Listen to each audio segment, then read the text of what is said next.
राधे राधे। जय श्री कृष्ण बहनों। मैं सरोज जोशी आज आपको होली अष्टमी के बारे में बताती हूँ।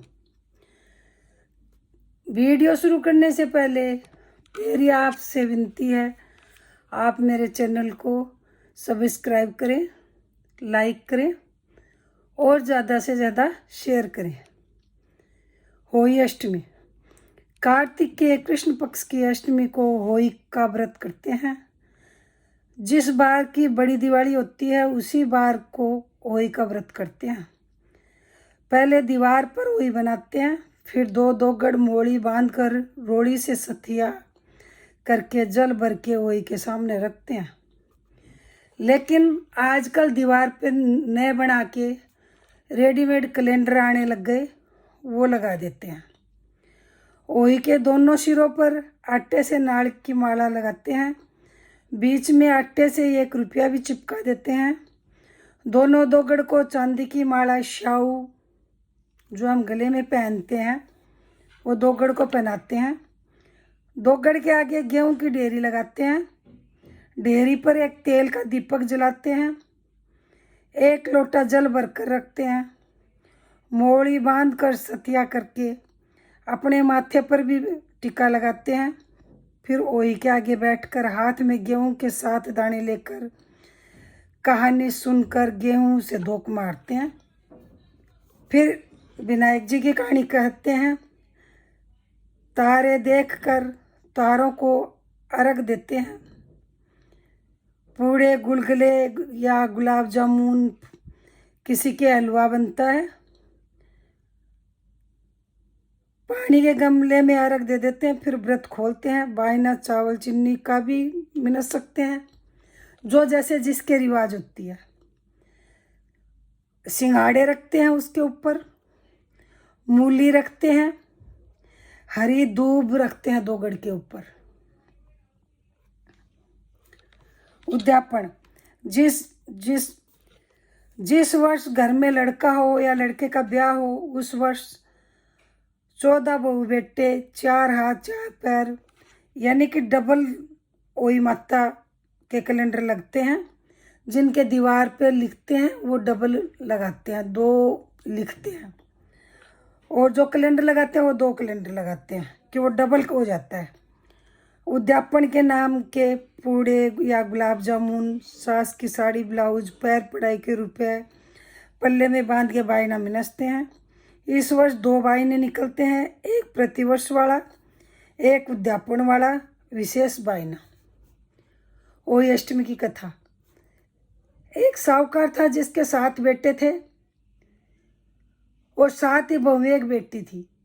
कार्तिक के महीने में दिवाली से पहले अष्टमी को अपने मकान की लिपाई पुताई करने के लिए 7 बहू अपने इकलौती ननद के साथ जंगल में जाकर खदान में मिट्टी खोद रही थी। वहां पर स्याऊ की म्याद थी। मिट्टी खोदते समय ननद के हाथ से कुदाली स्याऊ के बच्चों को लग गई और वह तुरंत मर गए। इससे स्याऊ माता बहुत नाराज हो गई, बोली मैं तेरी कोख बांधूंगी। ननद अपनी 7 भाभियों से बोली तुम में से कोई अपनी कोख बंधवा लो। तब 6 भाभियों ने तो कोख बंधवाने से इनकार कर दिया, परंतु छोटी भाभी सोचने लगी यदि मैंने भी अपनी कोख नहीं बंधवाई तो सासू जी नाराज होगी। यह सोचकर ननद के बदले में छोटी भाभी ने अपनी कोख बंधवा ली। इसके बाद छोटी बहू के जो बच्चा होता है वह 7 दिन का होकर मर जाता। एक दिन उसने पंडितों को बुला के पंचांग खुलवाया और पूछा कि मेरे संतान तो होती है पर 7वें दिन खत्म हो जाता है, इसके लिए मैं क्या करूं? तब पंडितों ने कहा तुम सुरई गाय की सेवा करो। सुरई गाय शाऊ माता की भाईली है, वह तेरी कोख खुलवा देगी, तभी तेरा बच्चा जिएगा। अब वह बहुत जल्दी उठकर चुपचाप सुरई गाय के घर जाती, बुरी बुरी बुढ़ा बिछाती, हरी हरी घास देती, ठंडा ठंडा पानी देती। गाय एक पैर से लंगड़ी थी। गौ माता सोचती कि आजकल मेरा काम कौन करता है, पहले तो बहुएं खूब लड़ाई झगड़ा करके करती थी। वो सोच रही थी कि एक दिन में आंधी आ गई, साहूकार के बेटे की बहू को थोड़ी देर हो गई। वो जब सुरई गाय का काम करके वापस जाने लगी तो सुरई गाय ने पूछा कि वे तुझे मेरे से क्या गरज है, तो मेरा इतना काम क्यों करती है। तो साहूकार के बेटे की बहू कुछ नहीं बोली। जब सुरई गाय ने बार बार पूछा तो उसने कहा कि वचन दे। बोले बच्चा सो बच्चा, बच्चा उक्कू तो धोबी की कुंड का कांकरा बनू।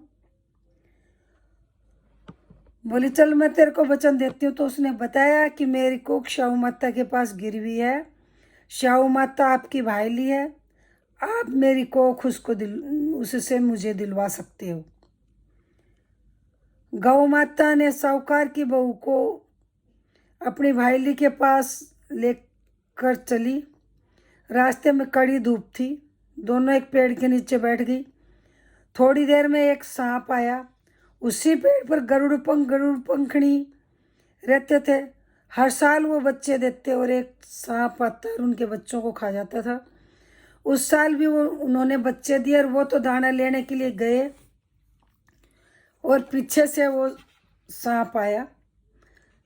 साहूकार वो सुरियल गाय वो देख रही थी। उसने साहूकार के बेटे की बहू से कहा कि देख इस सांप को मार दे और ये हमें समुद्र पार करवा सकता है। तो उसने सांप को मार के डाल के नीचे दबा दिया। थोड़ी देर में गरुड़ पंखनी आई। उसने वहां खून देखकर साहूकार की बहू को चोंच मारने लगी। साहूकार की बहू ने कहा मैंने तेरे बच्चों को नहीं मारा, बल्कि सांप से तेरे बच्चों को मैंने बचाया है। तेरे बच्चों का काल तो डाल के नीचे है, देख तू। तो उसने देखा कि काला नाग था। तो उसने कहा कि मांग, क्या मांग रही है जो तूने मेरे बच्चों को बचाया। वह बोली सात समुद्र पार शाहू माता रहती है, मैं तुम उनके पास पहुंचा दो। गरुड़ पंखड़ी ने दोनों को अपनी पीठ पर बैठाया और शाहू माता के पास पहुंचा दिया। शाहू माता उनको देखकर बोली आ बहन, बहुत दिनों में आई। बातें करते करते शाहू माता ने बीच में कहा बहन मेरे सिर में जुएं पड़ रही है। सुरई के कहने पर साहूकार की बहू ने उसके सिर की सारी जुएं निकाल दी। इस पर शाहू माता प्रसन्न हो गई और कुदरती उसके मुंह से निकला सीलियो सपुतियो सात पूत की माँ हो बूढ़ सुहागणों। शाहू माता ने प्रसन्न होकर कहा तूने मेरे सिर में बहुत सिलाई करी है, इसलिए तेरे 7 बेटे 7 बहू होगी। वह बोली मेरे तो एक भी बेटा नहीं, 7 बेटे कहाँ से होंगे। शाहू माता बोली वचन दिया, वचन से फिरूं तो धोबी की कुंड का कांकरा बनूं। साहूकार की बहू बोली कि मेरी कुख तो तुम्हारे पास बंद गिरवी पड़ी है। यह सुनकर शाहू माता बोली तूने तो मुझे ठग लिया। मैं तेरी कोख खोलती तो नहीं, पर अब खोलनी पड़ेगी। जा तेरे घर पर तुझे 7 बेटे बहुएं समेत मिलेंगे। तू जाकर 7 उद्यापन करना, 7 ओई बनाकर 7 कढ़ाई करना। वह लौट कर घर आई और वहाँ देखा कि 7 बेटे 7 बहुएं बैठी है। उसने 7 ओई बनाई, 7 उद्यापन किए, 7 कढ़ाई करी। शाम के समय जिठानी आपस में कहने लगी जल्दी जल्दी धोख मार लो, कहीं छोटी बच्चों को याद करके रोने लगे।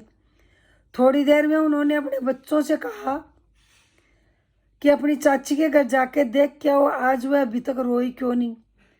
बच्चों ने आकर जब बच्चे गए तो आके देखा तो चाची के तो गमक लगी हुई है। बच्चों ने आकर कहा कि चाची तो वही बना रही है, खूब उद्यापन हो रहा है। सुनते जिठानियां दौड़ी दौड़ी वहां आई, आकर कहने लगी तूने किसके मारे किसके चोरे, तूने कोख कैसे खुलवाई। उसने कहा मैंने ना किसी के चोरे ना किसी के मारे, मेरी कोख तो शाहू माता के पास गिरवी थी और शाहू माता ने ही मेरी कोख दी है। अब शाहू माता ने दया करके मेरी कोख खोल दी। हे शाहू माता, जैसे साहूकार के बेटे की बहू की कोख खोली वैसे ही हमारी सब परिवार के बहुओं को खोलती जाना। कहता सुनता उकारा बरता सबको की कोख खोलना। हे महाराज, जैसे साहूकार के छोटे बहू पर शाहू माता नाराज हुई ऐसी किसी पे ना हो। कहता सुनता हूँ कारवड़ बाद में खुश हुई ऐसी सब पर हो। ऊपर चढ़ के ला फिरा दिया सब कोई शाहू और ओई अष्टमी का व्रत करियो, पूरा करियो। शाम को तारों को अर्घ दे के खाना खाइयो। जय ओई माता की। ओई माता की कहानी के बाद गणेश जी की कहानी कहते हैं। एक बार विनायक जी महाराज एक चुटकी में चावल और एक चम्मच में दूध लिए घूम रहे थे। कह रहे थे कोई खीर बना दो। एक बुढ़िया आई और बोली ला मैं खीर बना दूं।